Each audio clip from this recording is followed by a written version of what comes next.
Hey team, thanks for meeting me today. I apologize for having to video conference you like this, but I'm going to be out of town longer than I thought. However, I have a project I would like your team to work on in my absence. First, as you all know, we've expanded our business to include the sale of POG ovens, so that our fans can experience our famous hot dogs from the comfort of their own home. I'd like your team to come up with some projections for oven sales for the first quarter of 2012. I also have some new ideas for a hybrid income statement I'd like your team to try. Secondly, I strongly believe in expanding the role of our accounting department. I want to demonstrate that you three can do more than just crunch numbers. To demonstrate this, I would like you all to come up with some ideas for using the stadium in the off-season. It just feels like a waste to let the stadium sit idle when there are no games going on. Lastly, as a further initiative to evolve the role of our accounting department, I would like your team to come up with a strategy to implement the C framework I've been telling you about.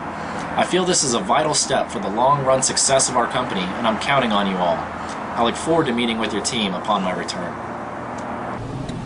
Tomorrow's the big day, team. I wanted to touch base with all of y'all before I go in and talk with Mr. Storm tomorrow. We're going to be discussing the financials and going over the high fixed costs of the ovens and discussing our need to increase sales. That sounds great, Veronica. I'll meet with him at the stadium to go over ideas for the off-season. I think he's going to love our idea of using the field for a variety of local festivals during the weekends. Fortunately, I've already scheduled a meeting with Mr. Storm tomorrow at the driving range, so I'll go over our plans for the C framework analysis while I'm there. I believe that already having integrated the C framework into our current analysis will really allow him to see how committed we are. Y'all did a great job. Good luck tomorrow. Veronica, how are you? I'm doing great, Mr. Storm, and yourself? Doing well. Just been wrapping up a few things from 2011. How are those POG numbers coming along? Actually, we just finished our assessment for quarter 1 of 2012. I have everything with me if you'd like to take a look. That's awesome. I expected no less from such a great accounting team. Why don't you go ahead and show me what you've come up with? Okay, the first thing we did with the POG oven assessment was define the cost behavior and the cost formula of each element in the cost structure. Here are the tables if you'd like to take a look. As you can see, we've defined the cost behaviors for each of the expense items based on the 2008-2011 general ledger data you provided. The first 4 costs are fixed, while the last 3 are variable. I see that you've included the depreciation increase because of the new trucks. But what about all the new ovens we bought? Well, the purchase of the new ovens will be considered in addition to inventory on the balance sheet, and will be expensed on the income statement as cost of goods sold when we eventually sell the ovens. That makes sense. I see you've kept advertising expense flat, as I requested, and that you've increased salaries and insurance 3%. Can you explain how you came up with the cost formulas for the variable costs? Certainly. The first thing we did was define the cost driver for each variable expense. The graph will make this a little easier to understand. In each graph, we have the total cost on the y-axis and the cost driver on the x-axis. So, for shipping, the cost driver was the number of units sold. This means that shipping expense increases proportionately with the number of units sold. As the graph demonstrates, we calculated that it costs $11 to ship each unit. Okay, so I can see from the graph that the cost driver for utilities was kilowatt hours, but it doesn't seem to be a straight line like the shipping expense. How do you know that this is the actual cost driver, and what was the cost per kilowatt hour? The utilities expense data was not perfectly correlated like the shipping data. However, when we performed a linear regression, we found that there was still a 95% correlation. This same linear regression gave us a formula that we were able to use to predict the 2012 cost. Okay, I think I'm getting a handle on these graphs. So the cost driver for maintenance is also kilowatt hours. But what is the red X on this graph? The red X represents an outlier from quarter 1 of 2009. We decided to exclude this number from our regression analysis in coming up with our cost formula for 2012. So now that I have an understanding of how you calculated all of the costs, can you show me the hybrid income statement?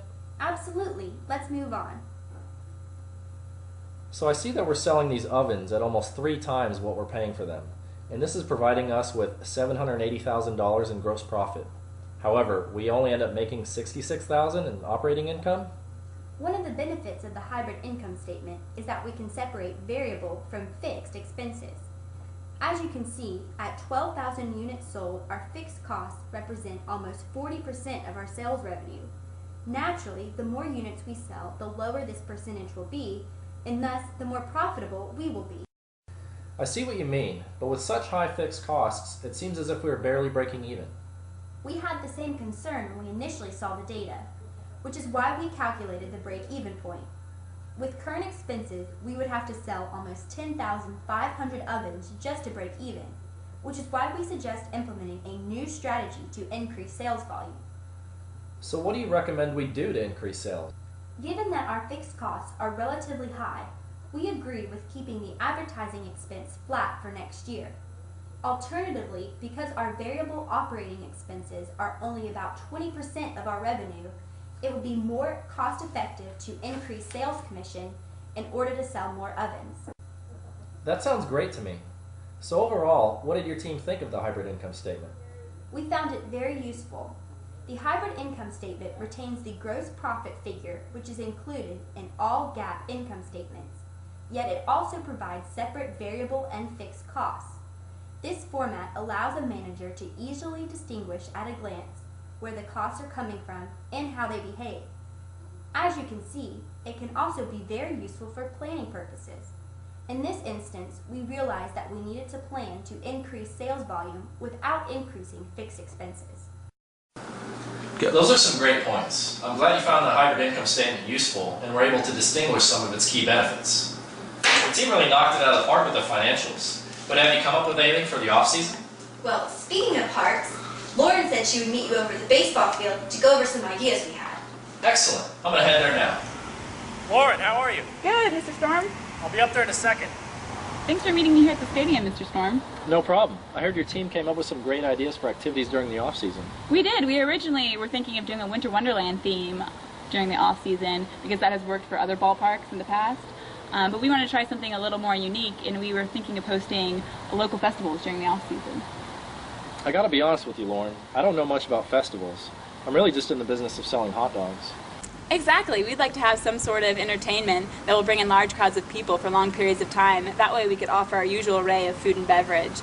And this keeps with our current strategy of charging low admissions to bring people into the park and then making a majority of our profit off of food and beverage sales. So what kind of festival were you thinking?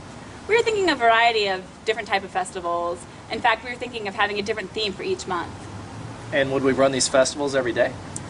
Probably just the weekends, because our main concern is that we wouldn't be able to bring in enough people during the weekdays to justify the cost. That makes sense. And what kind of themes have you come up with? We figured we'd start in October with a beer festival to go along with Oktoberfest. Then in November, we could have something more family-oriented, like an arts and craft festival. After all, we want to keep the community as much involved as possible. And lastly, in December, we could have a few holiday-themed events. That sounds pretty good. Have you come up with anything for January and February? Definitely. We thought we'd start the New Year's with a series of music festivals that would run through the end of February.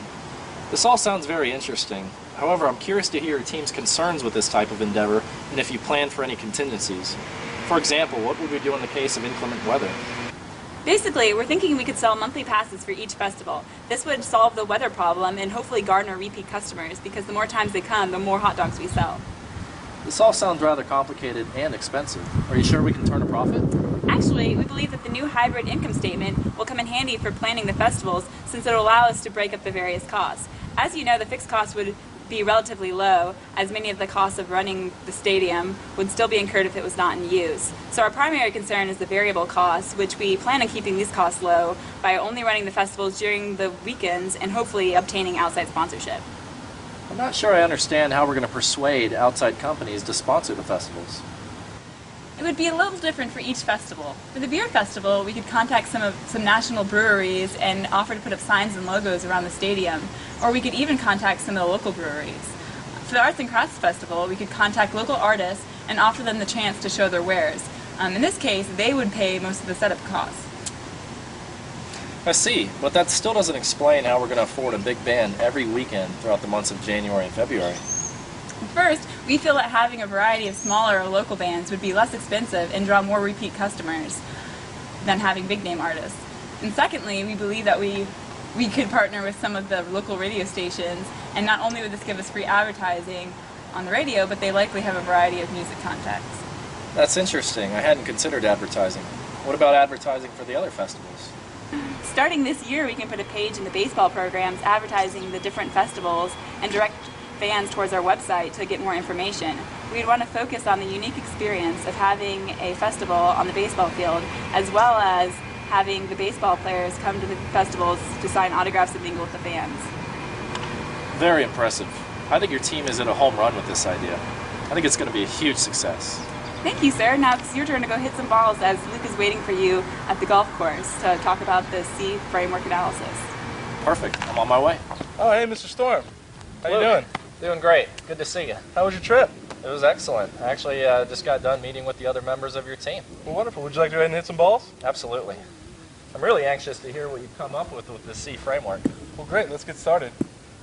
So if you don't mind, I'd like to go over each of the different levers individually, as well as talk about some examples of how we've already begun to live it through our current projects. That sounds great.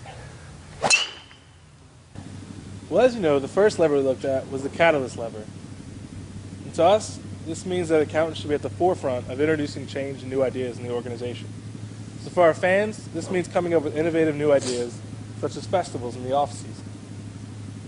But additionally, our customers are internal managers and employees, which is why we came up with some ideas to increase sales and reduce costs for the POG oven segment. And lastly, we consider the community, which is why we stress the importance of community involvement throughout the festivals. Wonderful. Tell me about the next lever. Well, as you know, the second CFO lever is that of collaborators. And to us, this means working to integrate all aspects of the business. So for our customers, this means we want to integrate baseball into the festivals as much as possible, which is why we plan on having Meet the Fan Days. Internally, we hope to emphasize the sale of hot dogs throughout the festivities, as well as leverage our existing programs and website to help reduce advertising costs. And again, we plan on involving the community as much as possible. That sounds excellent. I'm really glad your team has already begun to incorporate the C framework. What else have you guys come up with? Third is the role of consultants. As independent and objective advisors, we must be unafraid to deliver potentially unsettling or bad news. For this, our primary customer is internal management. So the most recent example of this is the 2012 forecast of the POG oven segment and the associated high fixed costs. Lastly, for the festivals, we feel that having the community involved as much as possible will help keep the costs low, which is a win-win for everyone. I love it so far. I must warn you though, the fourth lever is the most important to me. I agree completely, sir. In today's environment, having the accounting team serve as the business conscience is essential. This is one of the reasons we've advocated keeping the cost of the festival relatively low. Our primary goal is to provide a safe and fun environment for current fans, as well as potentially attract some new ones. In the end, our hope is that we can become an even stronger presence in the community, as well as potentially serve as an example for stadiums across the country. Amazing. Luke, I'm really proud of you and your team. You guys have had a grand slam with this project. Thank you, sir. Hey team, I'm out of town on business again, but I just wanted to thank you all for your hard work on the project. Veronica, your presentation of the financials helped me realize the opportunities we have to expand on the POG oven segment. It's nice to have solid projections for 2012 profitability, and it was great to see the hybrid income statement come to life. Furthermore, increasing POG oven sales volume by raising the sales commission percentage sounds much better than my original idea of simply lowering the sales price. Great job. Lauren, at our discussion at the ballpark, you demonstrated the value your team can bring to the table as strategic advisors, and you know how much I love outside-of-the-box thinking. I was very impressed with your unique festivals idea, and I know it will be a success. Because the incremental expenses will be variable, this strategy comes with little risk and is much better than letting the stadium sit idle during the off-season. And Luke, thanks again for meeting me at the golf course. After hearing your ideas about integrating the C framework, it's clear to me that your team understands the long-term benefits of this approach. I believe this new business partnering model is key to the growth and prosperity of the Pikesville Lightning, and your ideas will go a long way towards achieving our goals.